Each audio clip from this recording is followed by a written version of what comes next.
Hello Earth Angel, this is Anne. Welcome to my channel and thank you for tuning in.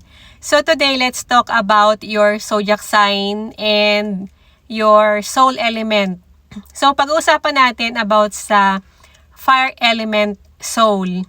So ang fire element soul, sila yung Aries, Leo, Sagittarius, and Scorpio.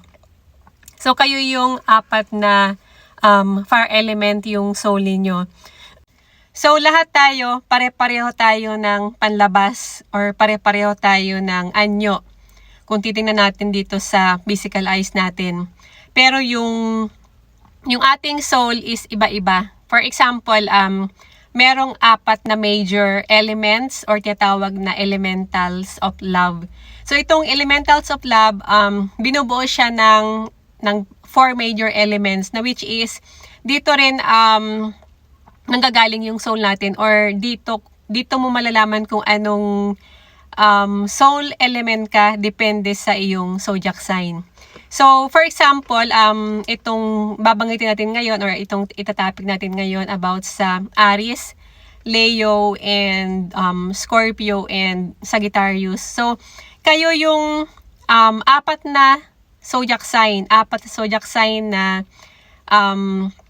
fire element yung soul ninyo.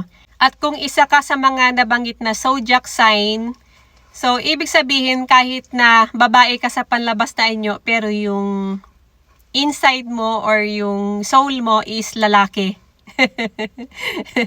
Ibig sabihin, the way na mag-operate yung soul mo and the way na mag-operate yung energy mo is very masculine.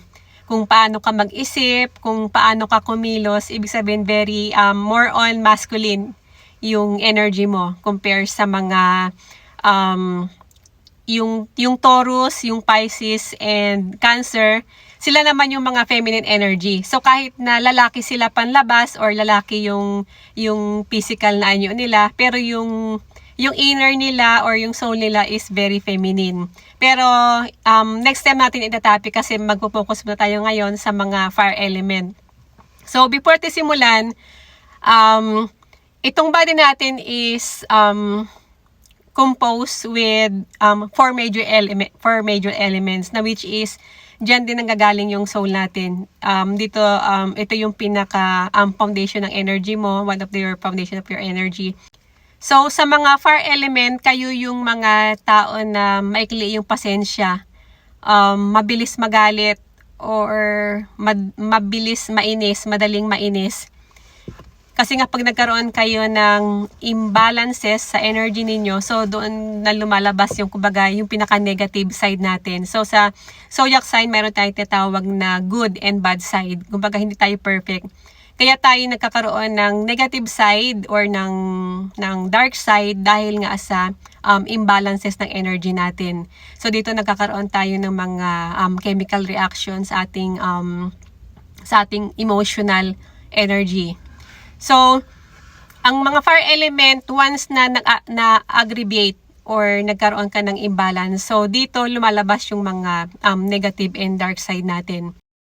And then sa physical level naman, malalaman mo na meron kang imbalances kapag kung ikaw yung tao na marami kang pimples or acne or an-an, o kaya naman ay meron ka mga skin allergies like, alam niyo yung rosacea, yung parang namumulang pantal-pantal sa skin. So yung mga ganon na merong mga skin problem. So ibig sabihin nun na meron kang mga imbalances. And also dito rin mapapansin mo na nagkakaroon ka ng amoy sa katawan, sa pawis. Kumbaga, although lahat naman tayo nagkakaroon ng amoy sa katawan, pero yung something nakakaiba or something na pungent, yung amoy na alam niyo na yon kung ano yung ibig kong sabihin. And also, yung effect naman ito sa internal natin, sa internal organ, is yung tinatawag na esophagus spasm or nagkakaroon din tayo ng too much acidity. At kapag nagkaroon tayo ng too much acidity, dito rin nagkakaroon ng kumbaga madaling mabutas yung bituka natin. So yung mga ganong problem na hindi tayo aware. And also, na maaari ka rin magkaroon ng heartburn, or minsan yung iba naman is nakakaramdam sila ng mga nararamdaman sa may yung mga heart problem.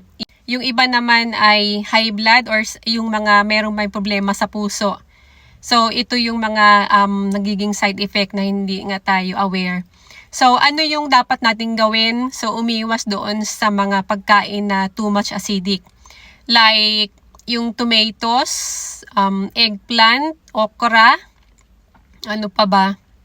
Yung mga pagkain na kahit na sabihin mong vegetable pa yan, pero nagiging acidic pa rin yan sa katawan natin.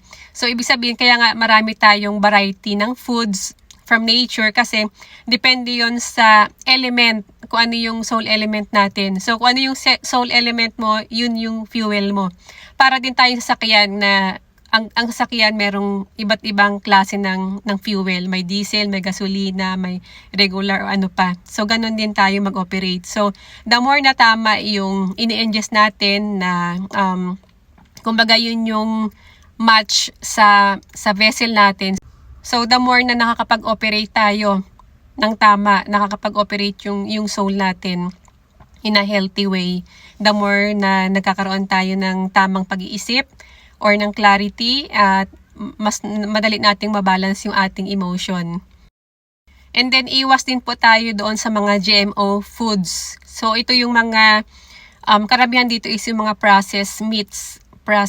So yung mga GMO foods, ito yung very exposed sa mga toxins, or ito yung may mga injections, katulad na lang ng, alam niyo yung chicken na 45 days na nilagyan nila ng injection para lumobo agad at para mabenta agad sa market, na which is ito rin yung may mga alam niyo yung mga hormones na hindi healthy sa katawan natin. So yung mga far element, kayo yung very sensitive yung ninyo, yung tiyan ninyo, very sensitive yung vessel ninyo sa mga ganito na maraming mga toxins na pagkain.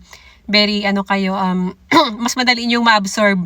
So yun yung dapat nating iwasan. So iwas po tayo doon sa hot and spicy, dahil yung mga far element, ito pa yung favorite nila, karamihan sa kanila, ito yung favorite nila, yung mga hot and spicy food. So the more na nagki-create ka ng maraming heat sa katawan, the more na nagkakaroon ka ng mga imbalances, and the more na aggravate natin mabigas, the more na aggravate yung ating far element. So yun, iwas po tayo doon.